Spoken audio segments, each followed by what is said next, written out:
Since it's the end of 2013 and tomorrow is the first day of 2013, I thought I'd make a video of the top 13 books I read this year. So, number 13 on that list is Gone by Michael Grant. In this book, the main character Sam and his friends, all of their parents, well actually anyone over the age of 13 has disappeared, and we don't know what happened to them, and they're struggling to survive without any adults. Number 12 is Silence by Doug Fitzpatrick. This is the third book in the Hush Hush series. I'm not going to give any synopsis for anything in the series because I don't want to spoil it for people who are only in the beginning of the books. Number 11 is Crescendo by Doug Fitzpatrick. This is the second book in the Hush Hush series.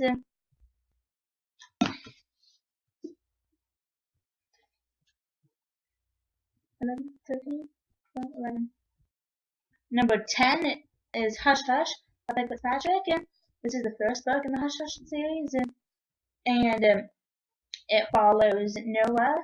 She meets this boy Patch, who is a fallen angel, and this is kind of their journey about fallen angels and Nephilim and archangels. It's a pretty interesting read. Number 9 is The Evolution of Moediah by Michelle Hopkin. I picked this. I read The Unbecoming of Moediah, and I didn't really like it that much. But The Evolution of Moediah is so much better. Definitely, it's worth the read.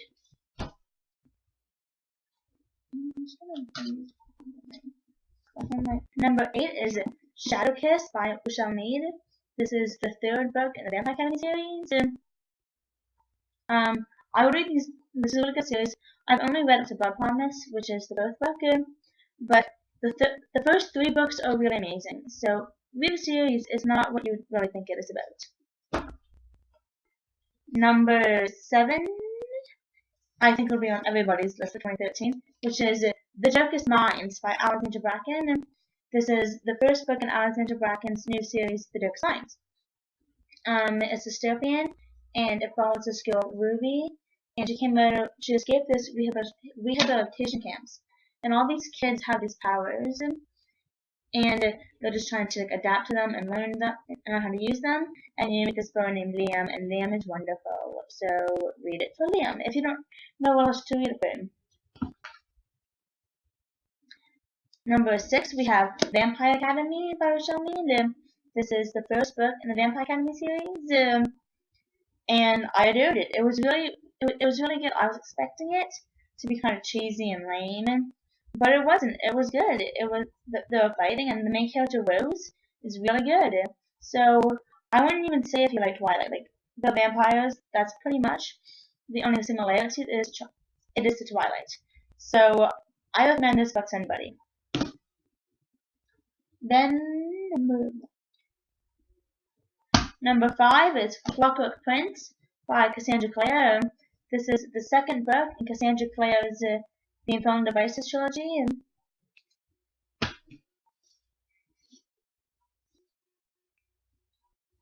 Number 4 is Frostbite by Michelle Mead. This is the second book in Michelle Mead's Vampire Academy series, which I've already talked about. But again, book 2, I really loved book 1, but book 2 was so good.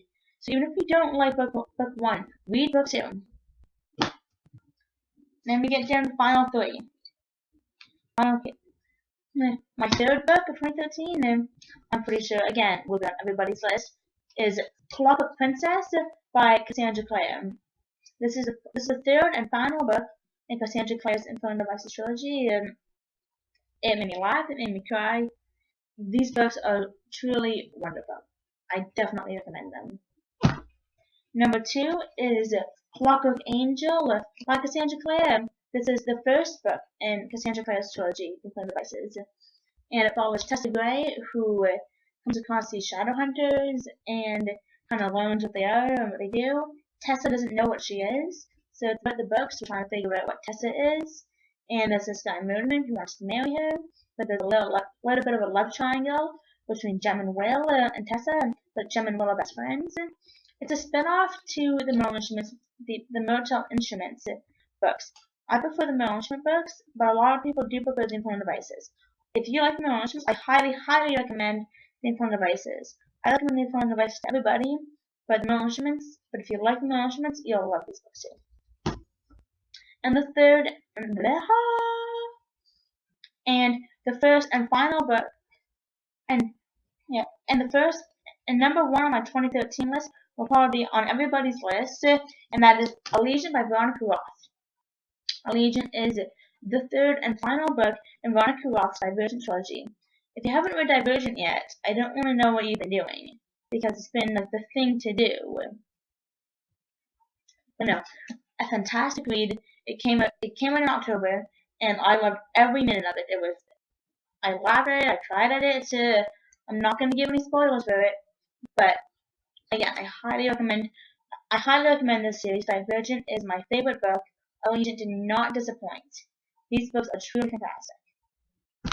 So those are the books I read in 2013. But those are my top 13 books of 2013. I'm currently reading Never Fade by Alexandra Bracken, which is the second book in the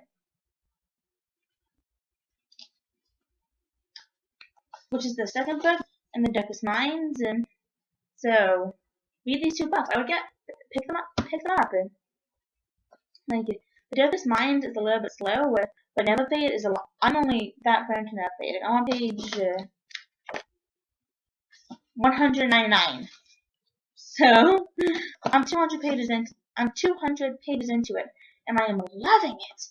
I like it more than I Darkest Minds, and I really, really enjoy Darkest Minds. So even if you finish Darkest Minds and you go, that was okay, but it wasn't fantastic, read Never Fade anyways, because it makes the story better because you already know characters and you meet new characters. So just continue reading these books.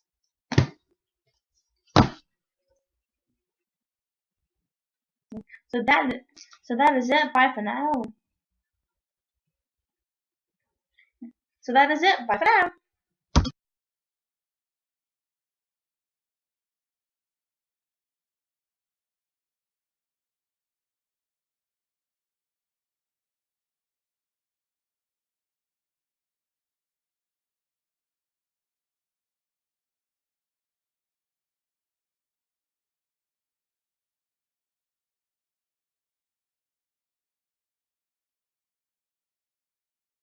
So that is it. Bye for now.